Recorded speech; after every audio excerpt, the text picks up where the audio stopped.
রাজশাহীতে মার্কিন রাষ্ট্রদূতের টানা 2 সফর, একবার প্রকাশ্যে আরেকবার অনেকটা নীরবে। উত্তরের এই জেলাকে ঘিরে ওয়াশিংটন প্রতিনিধির এতটা আগ্রহ কেন? 2 বার যাত্রা কি শুধুই সৌজন্য সফর, নাকি এর আড়ালে রয়েছে আরও বড় কোনো কৌশলগত হিসাব? জুলাইয়ের শুরু, রাজশাহীর পরিচিত একটি রেস্টুরেন্টে কয়েক ঘন্টার জন্য বন্ধ রাখা হয় সাধারণ অতিথিদের প্রবেশ। কারণ সেখানে নৈশভোজে অংশ নেবেন বাংলাদেশে নিযুক্ত মার্কিন রাষ্ট্রদূত ব্রেন্ট ক্রিস্টেনসন। তার সঙ্গে ছিলেন মার্কিন দূতাবাসের মেরিন অ্যাটাশে এবং আরও কয়েকজন কর্মকর্তা। সফরটি ছিল অনেকটাই নীরব, অথচ এর মাত্র 1 মাস আগেও ক্রিস্টেনসন রাজশাহী সফর করেছিলেন বেশ আলোচনার মধ্য দিয়ে।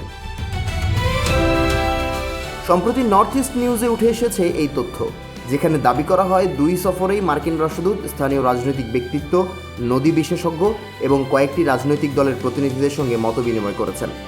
বিশেষ করে পদ্মা, ফারাক্কা এবং আঞ্চলিক নৌপথ নিয়ে দীর্ঘদিন কাজ করা ব্যক্তিদের উপস্থিতি অনেকের নজর কেড়েছে।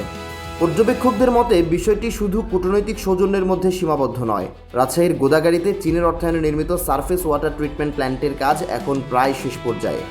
এর আগে পদ্মার চর এলাকায় রিভার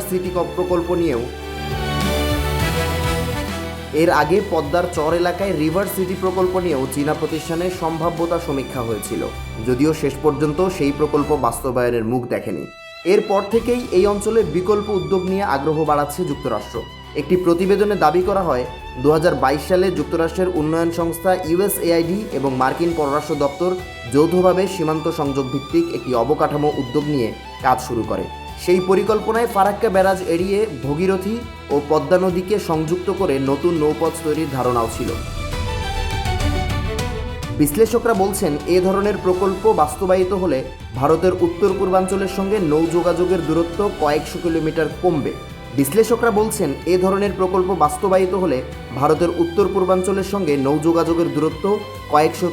বাড়বে।